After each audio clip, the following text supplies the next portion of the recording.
Dear students, welcome to Research Methodology class. In this class, we are going to discuss about scaling techniques. Scaling is a process of assigning number to some qualitative opinions or attitudes of a particular study. So, in the case of qualitative aspects, you have to assign number to the opinion of a person. You can assign number in two ways. One, making a judgment about some characteristic of an individual and placing directly to the scale. For example, by observing the person, you can assign a number of that person's behavior or attitude to a particular level. But our observation the researcher can assign number. And constructing a questionnaire in such a way that the score of the individual's responses assigns him a place in the scale. For example, satisfaction or dissatisfaction. We have a questionnaire. I mark strongly agree, disagree, mark I am satisfied measure. That is giving a questionnaire in which we will provide him some statements. He will mark his opinion. That's നോക്കിയതിനു ശേഷം നമ്മൾ അയാൾക്ക് ഒരു mark rank കൊടുക്കുന്നു ഒരു quantitative value measure ചെയ്യും. അപ്പോൾ scale എന്ന് പറയുന്നത് it is A continuous process of consisting highest point two the lowest point. അപ്പം there are two extreme points. For example, highly satisfied to highly dissatisfied. Strongly agree to strongly disagree. അപ്പോൾ ഇതിനകത്ത് ഈ വ്യക്തികൾ അവരുടെ അഭിപ്രായം പറയുന്ന സമയത്ത് by preparing the questionnaire, by preparing the tool in a systematic manner, we can assign number to the individual's opinion. So scaling is a procedure for determining quantitative measure to subjective concepts. For example, satisfaction, consumer effective advertising effectiveness. Qualitative measures quantitatively convert a technique and scaling. Assignment of number to a property of objects in order to impart some characteristics of numbers to the properties in a question. Statement strongly agree product consumer satisfaction statements answer this answer quantitative number satisfaction or dissatisfaction that's scaling. Scale classification scale classification subject orientation. Scale may be designed to measure the characteristics of the respondent who complete it or judge the stimulus object which is presented to the respondent. അപ്പോൾ നമ്മൾ പറഞ്ഞ ആ കാര്യത്തെക്കുറിച്ച് ആ പറഞ്ഞ ടോപ്പിക്കിനെ കുറിച്ചിട്ടുള്ള അയാളുടെ അഭിപ്രായം അതായത് characteristics of a respondent regarding a particular aspect communicated. അപ്പോൾ അത് സബ്ജക്റ്റ് ഓറിയന്റഡ് ആയിട്ടുള്ള നമ്മൾ പറഞ്ഞൊരു കൺസെപ്റ്റ് ഉണ്ട്. ഫോർ എക്സാമ്പിൾ വിമൻ എംപവർമെന്റ് ഇതിനെക്കുറിച്ച് നമ്മൾ അയാളോട് ചോദിക്കുകയാണ്. His responses are given to that subject. അതാണ് സബ്ജക്റ്റ് ഓറിയന്റേഷൻ. രണ്ട് റെസ്പോൺസ് ഫോം രണ്ട് തരമുണ്ട്. കാറ്റഗറിക്കൽ സ്കെയിലും ഉണ്ട്, കമ്പാരിറ്റീവ് സ്കെയിലും ഉണ്ട്. കാറ്റഗറിക്കൽ സ്കെയിൽ എന്ന് പറഞ്ഞു കഴിഞ്ഞാൽ respondent score some object with direct reference without direct reference to other objects. അതായത് അയാൾ അതിനോടുള്ള മാത്രം റെസ്പോൺസ് പറയുന്നു, വേറൊന്നുമായിട്ട് കമ്പയർ ചെയ്യുന്നില്ല. His opinion, whether he agrees to it, whether he disagrees to it, whether he satisfied or not, അങ്ങനെയാണ് ചോദിക്കുന്നത്. Categorical scale അതായത് respondent score some object without direct reference to other objects.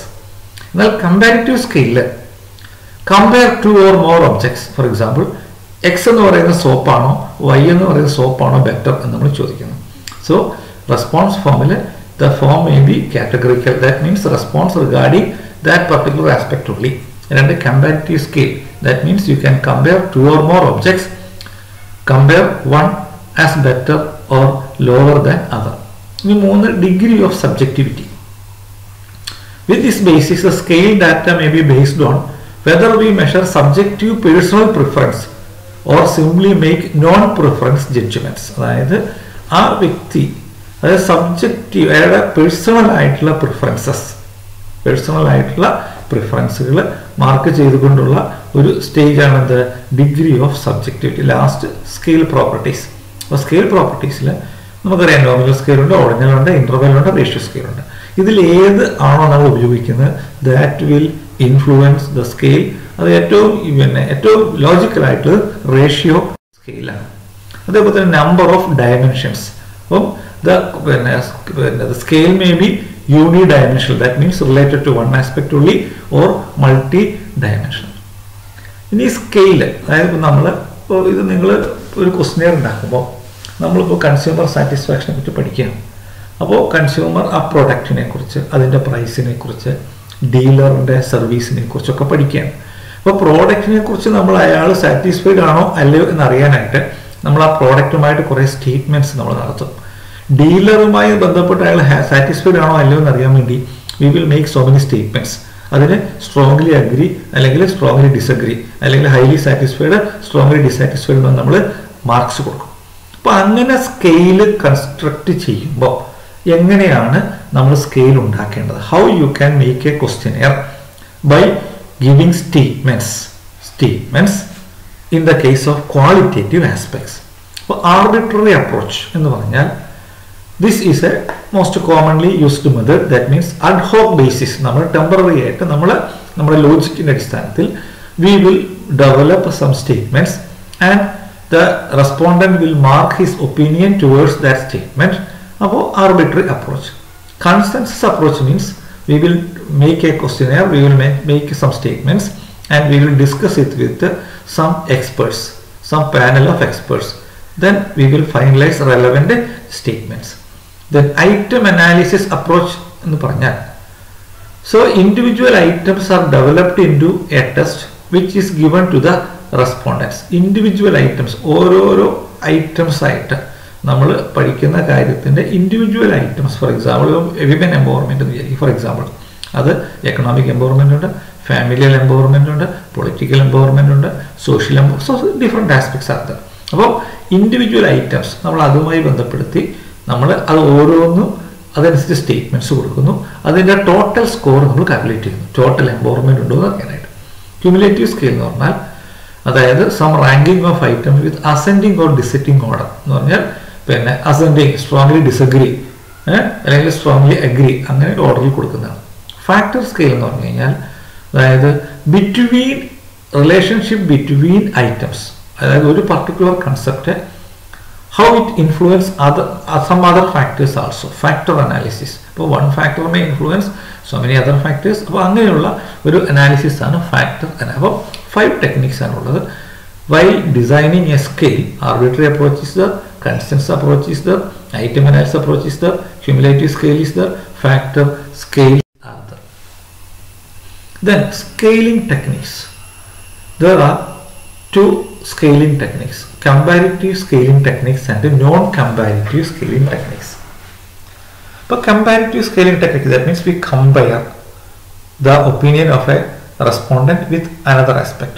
അപ്പോൾ അത് 3 തരമാണുള്ളത്. 3 തരം. Paired comparison, that means respondent expresses his attitude by making a choice between 2 objects. For example, X ആണോ നല്ലത്, Y ആണോ നല്ലത്. Paired comparison, we will seek the respondent's opinion regarding whether X is better or Y is better. അപ്പം paired comparison. Rank order എന്ന് പറഞ്ഞാൽ rank their choice. For example, financial investment നടത്താനുള്ള opportunities. അപ്പോൾ നിങ്ങൾ how you invest your money. For example deposit in the bank, we will purchase land, we will purchase gold, we will invest in share. For example we will ask the respondent to rank the preference, rank order. അപ്പോൾ നമ്മൾ കൊടുത്തിരിക്കുന്ന സ്റ്റേറ്റ്മെന്റിൽ respondent will mark. Then constant sum എന്ന് പറഞ്ഞു കഴിഞ്ഞാൽ പിന്നെ assess the relative importance attached by a respondent to stimulus objects. അതായത് അയാളെ സ്റ്റിമുലേറ്റ് ചെയ്യുന്ന കാര്യങ്ങളുണ്ട്. സൈക്കോളജിക്കലായിട്ടുള്ള ഒരു കൺസെപ്റ്റാണ്. സ്റ്റിമുലേറ്റ് ചെയ്യുന്നതിനെ കുറിച്ചിട്ടുള്ള അതിൻ്റെ ഇമ്പോർട്ടൻസ് മാർക്ക് ചെയ്യുന്നതാണ് constant sum. Then non comparative. അപ്പോൾ ആദ്യം പറഞ്ഞ് comparative, that means we compare one aspect with other. അത് പെയ്ഡ് കമ്പാരിസൺ ഉണ്ട്, റാങ്ക് ഓർഡർ ഉണ്ട്, കോൺസ്റ്റന്റ് സം ഉണ്ട്. നോൺ കമ്പാരിറ്റേറ്റീവ് സ്കെയിൽ എന്ന് പറഞ്ഞാൽ we are not comparing with other. അപ്പം അതിൽ കണ്ടിന്യൂസ് റേറ്റിംഗ് ഉണ്ട്. Continuous rating, that means we use a rating scale with one extreme to another. അതായത് highly satisfied മുതൽ highly dissatisfied വരെ. അപ്പോൾ അതിനെക്കുറിച്ചിട്ടുള്ള ഒരു ബ്രീഫ് എക്സ്പ്ലനേഷൻ അവിടെ ഉണ്ടായിരിക്കും. ഓരോ സ്റ്റേറ്റ്മെന്റിലും continuous rating means one extreme to another, highly dissatisfied to highly satisfied. Likert scale, അതിൽ ഏറ്റവും കോമൺ ആയിട്ട് നമ്മൾ യൂസ് ചെയ്യുന്നതാണ് ലിക്കർട്ട് സ്കെയിൽ. അതായത് a particular item is evaluated on the basis of how well it discriminates between these persons whose total score is high and those whose score is low. അതായത് we will make some summated statements. ആ summated statementsൽ favorable or unfavorable attitude can be marked. അപ്പോൾ നമ്മളത് ഏറ്റവും common ആയിട്ട് നമ്മൾ പല research പ്രൊജക്റ്റിലൊക്കെ use ചെയ്തിട്ടുള്ളതാണ്. For example, I am satisfied with the price of the product. ഒരു സ്റ്റേറ്റ്മെന്റ് കൊടുക്കുകയാണ്, സ്ട്രോങ്ലി അഗ്രി തൊട്ട് സ്ട്രോങ്ലി ഡിസഗ്രി വരെ. I am happy with the dealings of the dealer അതിൻ്റെ ട്രാൻസ്പെറൻസി, ഐ ആം സാറ്റിസ്ഫൈഡ്. അപ്പോൾ highly satisfied to highly dissatisfied. അപ്പോൾ summated statements, നമ്മൾ ചില statements ആ ആശയം വരുന്ന രീതിയിലുള്ള സ്റ്റേറ്റ്മെന്റ്സ് കൊടുക്കും. ആ സ്റ്റേറ്റ്മെന്റ്സിന് ഫേവറബിളോ അൺഫേവറബിളോ ആയിട്ടുള്ള റിപ്ലൈ ആവശ്യപ്പെടും. അപ്പം agreement or disagreement to statements, അതിൻ്റെ ഓവറോൾ സ്കോർ എടുക്കും. On the basis of that we will make the overall mark. അപ്പോൾ ഏറ്റവും കോമൺ ആയിട്ട് നമ്മൾ യൂസ് ചെയ്യുന്നതാണ് ലിക്കർട്ട് സ്കെയിൽ. നമ്മുടെ ക്വാളിറ്റേറ്റീവ് റിസർച്ചിൽ ഏറ്റവും കോമൺ ആയിട്ട് യൂസ് ചെയ്യുന്നതാണ്. So we will study in detail. അപ്പോൾ ലിക്കർട്ട് സ്കെയിലിൽ we will make some statements. These statements are formulated on the basis of a scientific study. We will ask the respondents to mark their favorable or unfavorable attitude towards that statement. We will calculate the value on the basis of some estimation. For overall score നമ്മൾ measure ചെയ്യും. അപ്പോൾ രണ്ട് തരം scaling techniques ഉണ്ട്. ഇതാണ് comparative scaling technique and non-comparative scaling techniques. There is some other techniques also. Semantic differential scale, psychological aspects study ചെയ്യാനായിട്ട് ഒരു കാര്യത്തെ ഒരു ഡിഫറെൻറ്റ് ഡയമെൻഷൻ സ്റ്റഡി ചെയ്യാനായിട്ട് ഉപയോഗിക്കുന്ന ടെക്നിക്കാണ് semantic differential scale. Stapel scale എന്ന് പറയുന്ന ഒരു സ്കെയിലുണ്ട്. It is a unipolar scaling technique with 10 categories, -5 to +5. അപ്പോൾ +5 more accurate, -5 least accurate. അപ്പോൾ how each item describes the object by selecting appropriate number. അപ്പോൾ ഇങ്ങനെയുള്ള പല പല സ്കെയിലുണ്ട്. അപ്പോൾ ഈ സ്കെയിലിംഗ് ടെക്നിക്ക് ഇപ്പോൾ എന്തിനാണ് പഠിപ്പിക്കുന്നത് ചോദിച്ചാൽ, while defining a questionnaire, while forming a questionnaire, you have to know what are the scaling techniques, how you can apply, how you can make the qualitative statements quantitative. അപ്പോൾ ആ രീതിയിലുള്ള പല statements ആണ് ഇതിനകത്ത് നമ്മൾ പഠിക്കുന്നത്. അപ്പോൾ സ്കെയിലിംഗ് ടെക്നിക്കിൽ ഇത്രയേ ഉള്ളൂ. ക്വാളിറ്റേറ്റീവ് സ്റ്റേറ്റ്മെന്റ്സ് നമ്മൾ കൊടുത്തിട്ട് അതിനെ ക്വാണ്ടിഫൈ ചെയ്യാനായിട്ട് ഉപയോഗിക്കുന്ന വളരെ ഇമ്പോർട്ടൻ്റ് ആയിട്ടുള്ള റിസർച്ചിലെ ഒരു ടെക്നിക്കാണ് scaling technique. Okay, thank U.